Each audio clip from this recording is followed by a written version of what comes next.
Can you give any examples how you have used this test over the years? Yes, what we talked about just earlier about the way of using it in early cases. I had a good friend that had a melanoma removed from his face about 34 years prior to the incident, and for 34 years, his every month, 6 month, then year, then 5 year, all of his checkups for all those years were totally normal based on standard measurements. You know, this PET, CT, MRI, everything was fine.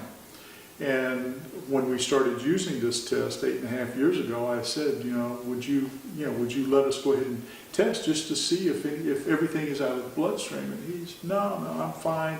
And at the time, he was about 72, 73. And he said, no, they've told me I'll never have an issue again. Well,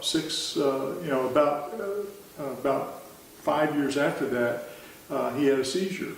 And in less than 6 months, he was dead.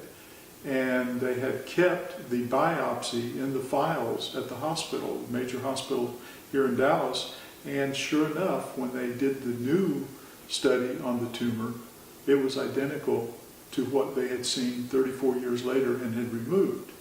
So this is to let us know that I know personally 34 years that this stayed in the body, or it was dormant, then came back, whatever. And this is the problem with how Dr. Papsteria described how the cancer changes and how it can, it can continue to manipulate and do what it has to do to survive.